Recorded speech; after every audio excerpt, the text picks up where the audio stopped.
Hey everyone, and welcome to This Week in Sonar. I'm Zach Strickland, and I'm here with Mike Baudendistel, our rail expert this week, because guess what?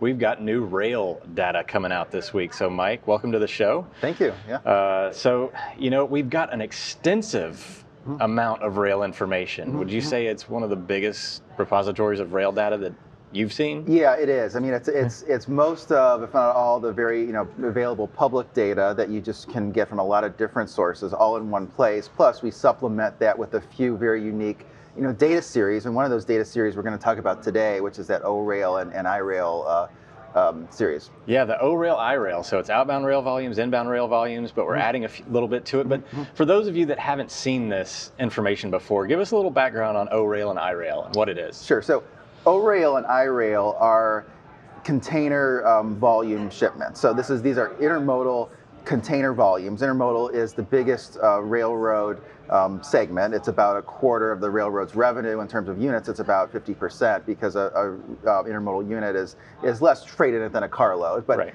it's an important segment for the rails because it is such a large portion of what they do, and it is competitive with trucks. So trucking companies will want to see this too.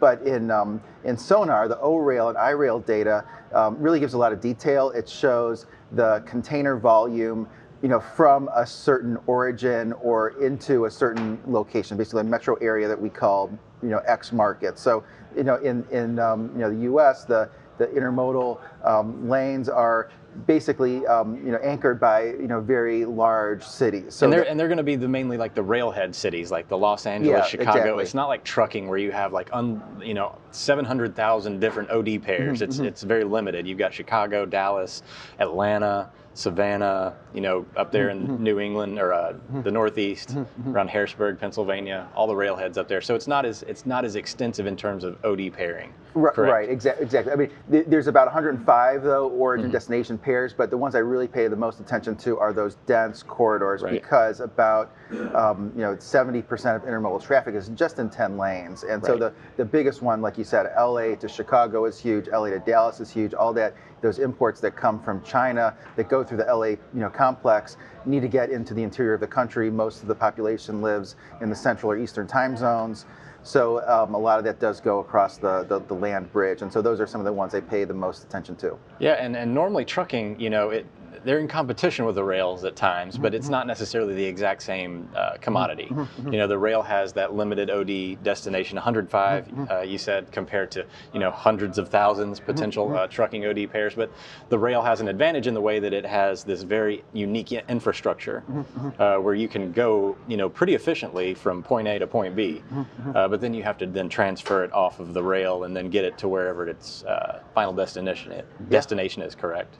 Yeah, exactly. So you tend to think of intermodal move as being kind of like a barbell, where on either side of the barbell there's a high cost per mile that is involved with trucking out of route or putting it on the railhead or those type of things, and the lower cost per mile is that long haul portion of the move, and so it's advantageous to do intermodal if there's a lane where first there's a lot of density, which makes it worthwhile for the railroad, but also it's over a long distance. I mean, LA to Chicago being about 2,200 miles, that's sort of the poster child move. It gets more difficult in what they call local east lanes, where it gets to be very competitive with trucking. Right.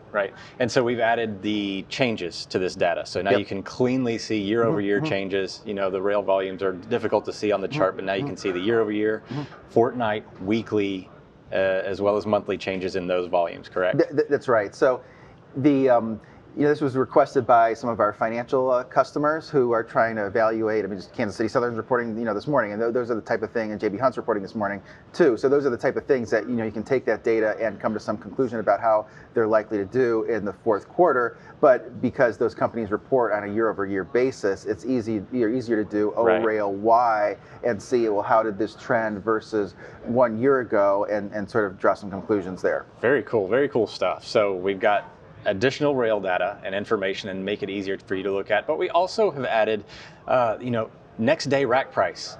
So this is going to be your fuel or your diesel price on the rack, the wholesale diesel price that you're going to be able to see a day in advance the price there before you get it tomorrow. So for carriers out there, especially in today's market, I know diesel prices are falling contrary to what everybody was expecting due to IMO, but you'll be able to see the next day's fuel price. So you'll be able to get a little bit ahead of the game and save some money potentially by manipulating that day-over-day change in the fuel price. And then in addition to that, we have a few other bug fixes. Hopefully all the users enjoy that, but that'll do it for this week. Stay tuned for any more additions to our SONAR platform, and thanks and have a great week.